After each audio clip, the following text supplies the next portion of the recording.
भरत जी, हमने देखा कि हमारे चैनल में जो स्क्रीन पर ये जो थंबनेल पर लिखा हुआ है, क्या तेजस्वी बन पाएंगे मुख्यमंत्री, ये क्यों लिखा है आपने? प्रज्ञा जी, इसकी पॉसिबिलिटीज दिखाई दे रही हैं। देखिए, इसका बहुत जी। महत्व है, क्योंकि इस बार, क्योंकि जितनी बार भी नीतीश कुमार लालू प्रसाद यादव जी की पार्टी से गए, उतनी बार उस बार इतने ज्यादा कोशिश नहीं हुई कि तोड़ने की, जेडीयू को तोड़ने की या फिर विधायकों को अपने साथ लाने की। लेकिन इस बार जो है, इस बार आरजेडी पूरी कोशिश कर रही है कि नीतीश कुमार को सबक सिखाया जाए, नीतीश कुमार को ये बात बताई जाए कि आना जाना, चले जाना, आना जाना, ये जो बार बार वो करते हैं, ये इतना आसान नहीं है। और इसी वजह से इस बार बिल्कुल एड़ी चोटी का जोर लगा दिया गया है। लालू प्रसाद यादव ने जैसे ही सुबह, प्रज्ञा जी, ये खबर आई कि लालू प्रसाद यादव ने फोन किया जीतन राम मांझी के बेटे को, वैसे ही ये खबर राजनीतिक विश्लेषकों को क्लिक कर गई कि लालू प्रसाद यादव का मोर्चा संभालने का मतलब है कि बाजी अभी हाथ से जाने देने वाले नहीं है।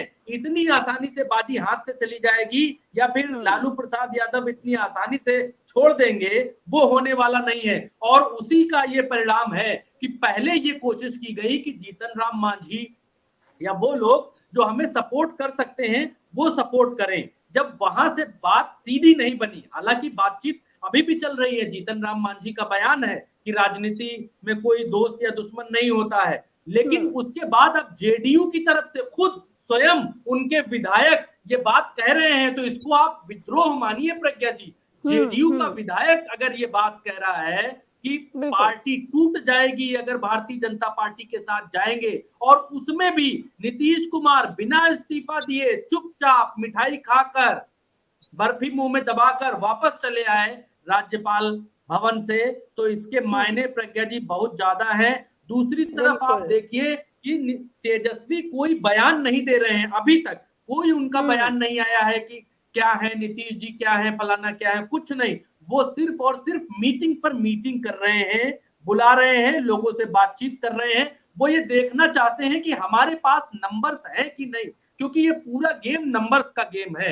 यहाँ रिश्तेदारी नातेदारी कुछ नहीं चलती, एवरीथिंग डिपेंड्स ऑन नंबर। तो नंबर कहाँ जा रहे हैं, नंबर कितने हैं, क्या 122 क्रॉस कर रहे हैं, क्योंकि गेंद अभी भी तेजस्वी के पाले में है। अगर कानूनन आप ये बात देखेंगी कि जब भी अगर इस्तीफा देते हैं, अगर इस्तीफा देते हैं नीतीश कुमार, तो कानूनन गेंद तेजस्वी के पाले में होगी। उसका एक कारण यह भी है कि जो विधानसभा अध्यक्ष हैं वो तेजस्वी की ही पार्टी के हैं और लालू प्रसाद यादव के बहुत ज्यादा करीबी और नजदीकी हैं। तो एक अपर हैंड तो इनको यहां पर मिलता है, दूसरा अपर हैंड अब इनको यहां पर मिलता दिख रहा है कि जेडीयू के भीतर से विरोध के स्वर उठने लगे, भले ही अभी सिर्फ एक विधायक का स्वर बाहर आया हो।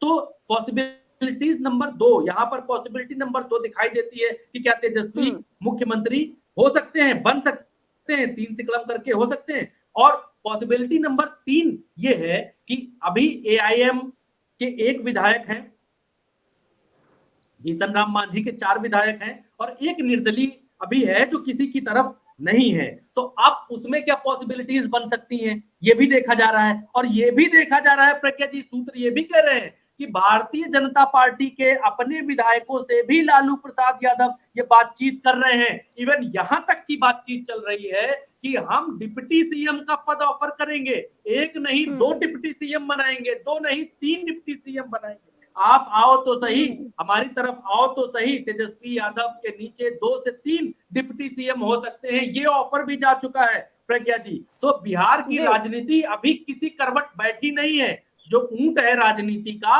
वो हिलडुल रहा है, वो जो है पागुर कर रहा है, देख चारों तरफ रहा है, लेकिन अब वो किस करवट बैठेगा ये आज कल या परसों में ही पता चलेगा, क्योंकि अब ये खेल थोड़ा लंबा चलने वाला है।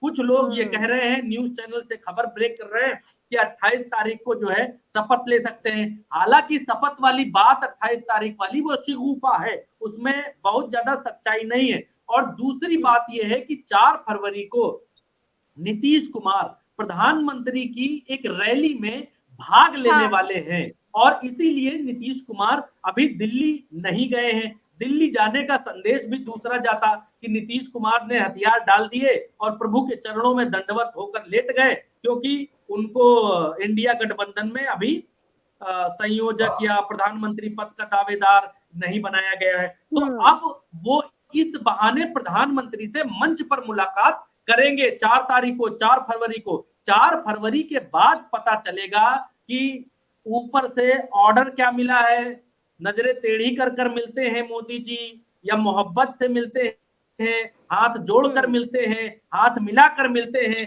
क्योंकि प्रज्ञा जी, आप अगर इतिहास देखेंगी तो इतिहास में किसी भी अपने शत्रु को आदरणीय प्रधानमंत्री मोदी जी ने छोड़ा नहीं है, बख्शा नहीं है। चाहे आप राजस्थान आ जाइए, राजस्थान में वसुंधरा राजे प्रधानमंत्री मोदी के कद काठी की नेता थी। कैसे? जब प्रधानमंत्री नरेंद्र मोदी मुख्यमंत्री हुआ करते थे तो वसुंधरा राजे का कद नरेंद्र मोदी जी के बराबर था। अब उसके बगल वाले राज्य आ जाइए, वहां पर आदरणीय मामा जी शिवराज सिंह चौहान जी, उनका कद प्रधानमंत्री नरेंद्र मोदी जब मुख्यमंत्री हुआ करते थे गुजरात के, उनसे बड़ा था, उनसे बड़ा था। और इस बात की पुष्टि तो आदरणीय लाल कृष्ण आडवाणी खुद अपने एक बयान में कर चुके थे, जब उनसे ये बात पूछी गई थी कि नरेंद्र भाई मोदी और मामा जी में क्या किसको बड़ा देखते हैं आप, किसको ज्यादा संघर्षशील और किसको श्रेय ज्यादा देते हैं। तो आडवाणी जी ने ये बात उस समय कही थी कि मोदी तो गुजरात राज्य के मुख्यमंत्री हैं, गुजरात की आर्थिक स्थितियां ठीक है, धनाढ्य लोग हैं, उद्योगपति लोग हैं, वहां बंदरगाह है, वहां समुद्र है, वहां व्यापार अच्छा होता है, पैसे कौड़ी वाले लोग हैं और गुजराती लोग वैसे भी व्यापार में ठीक होते हैं। तो मोदी जी जो है वो उस राज्य के मुख्यमंत्री हैं जिस राज्य में पहले से ही धन संपदा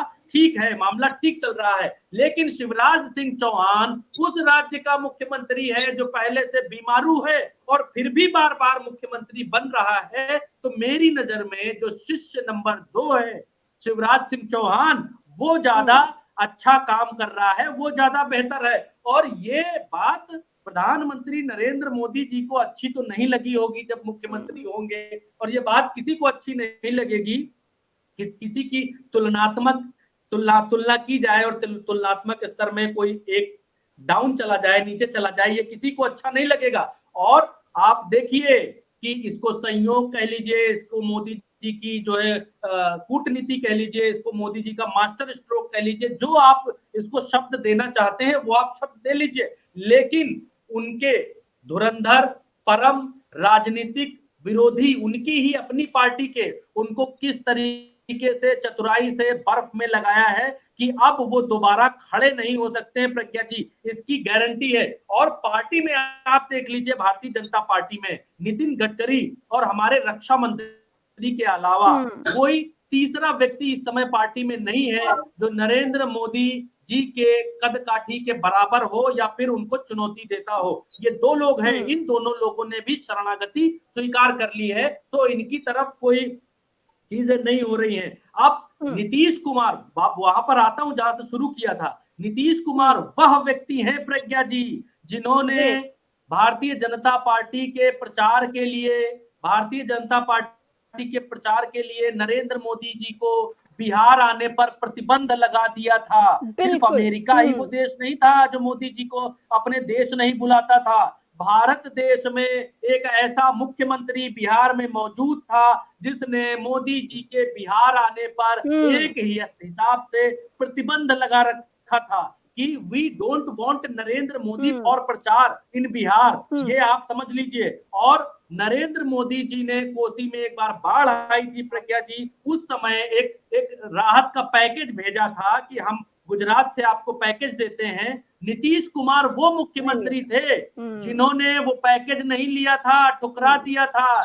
तो नरेंद्र मोदी अब राजनीति के पानी में रहने वाले मगरमच्छ हैं। अब आप ये बात मान लीजिए, उनके आगे अब कोई टिकने वाला नहीं है। तो अब आप ये समझिए, ये बात कीजिए कि नरेंद्र मोदी नीतीश कुमार को सीधे निगलेंगे कि चबा के निगलेंगे। अब ये बात करिए। नीतीश कुमार अब खड़े होने वाले नहीं है भारतीय जनता पार्टी में शामिल होने के बावजूद भी। बिल्कुल। तो मेरा ये बात आकलन तो प्रज्ञा नीतीश जी ये कुमार, कहता है। ये बात तो भरत जी नीतीश कुमार को भी मालूम है। ये बात ये नीतीश प्रसाद तो कुमार चख को चुके हैं ना। मालूम है प्रज्ञा जी। हाँ। जी, ये बात मालूम है, लेकिन इसके पीछे की जो लॉजिक दे रहे हैं, हालांकि अभी बहुत कोसी में पानी बहना बाकी है, हम जहां हम्म। बैठते हैं गोमती में पानी बहना बाकी है प्रज्ञा जी। लेकिन एक बात ये भी कही जा रही है कि इंडिया गठबंधन में हुड़कीबाजी चल रही है, ये दिखाने की बताने की कोशिश चल रही है कि हमको प्रधानमंत्री, क्योंकि अब ये है कि मन मन भावे मूड़ी हिलावे, वही हाँ। वाली बात है। नीतीश कुमार हम्म। कहते हैं मैं प्रधानमंत्री पद का दावेदार नहीं हूं, मुझे प्रधानमंत्री पद क्या चाहिए, मैं तो उसके लिए नहीं हूं। लेकिन यहाँ पर मन मन भाता है बहुत ज्यादा, लेकिन अब लेकिन प्रधानमंत्री मुड़ी का लगती है। दावेदार कोई बनाया ही नहीं है, ना कांग्रेस की हम्म। तरफ से, ना इंडिया गठबंधन की तरफ से किसी ने बनाया नहीं है। संयोजक होके दूसरे नंबर पे करेंगे क्या? लेकिन अब अखिलेश एक यादव कह तरीके रहे से हैं कि हम ये तो नीतीश कुमार को प्रधानमंत्री पद का दावेदार के तौर प्रज्ञा पर जी, देख रहे थे, अखिलेश हालांकि उन्होंने यादव जी ने मायावती को तो भी बोला। हम्म। जी, अखिलेश यादव जी को बहन कुमारी मायावती जी ने अभी 4 दिन पहले गिरगिट कहा था। तब अखिलेश जी जी यादव जी जी। ने ये बात कही थी कि हम तो मायावती जी को प्रधानमंत्री बनाना चाहते थे। तो अखिलेश जी तो सबको प्रधानमंत्री बनाना चाहते हैं, इसमें कोई दो राय नहीं है। वो हम्म। कल को ये भी कह सकते हैं कि हम जो है, जो उनको भी प्रधानमंत्री बनाने के लिए कहते थे तुम भी बन जाओ। तो ऐसे मुंह से तो हर व्यक्ति कहता है कि आप प्रधानमंत्री बन जाइए, लेकिन कागजों पर सर्वसम्मति से क्या ये माना गया कि नीतीश कुमार को प्रधानमंत्री बनाया जाए? और आज का ये जो अखिलेश यादव जी का बयान है, आज का बयान है कि कांग्रेस को नीतीश कुमार जी से ठीक से बात करनी चाहिए थी, उनके बारे में अच्छा डिसीजन लेना चाहिए था, जो नहीं लिया है। और प्रज्ञा जी एक बात समझ लीजिए कि कांग्रेस ने एकला चलो का मूड बना लिया है। सुशील दुबे जी ने बहुत तगड़ी और बहुत भीतर की बात कही है कि कांग्रेस ने एकला चलो का मूड बना लिया है। कांग्रेस अपने लिए हर राज्य में भस्मासुर पैदा नहीं करना चाहती है। कांग्रेस को यह अक्ल आ गई है कि भारतीय जनता पार्टी से लड़ने के चक्कर में हम जो है अपने सिर पर हाथ रखकर नहीं नाच सकते हैं। हर राज्य में भारतीय जनता पार्टी के बराबर का अपोजिशन नहीं खड़ा कर सकते। जी।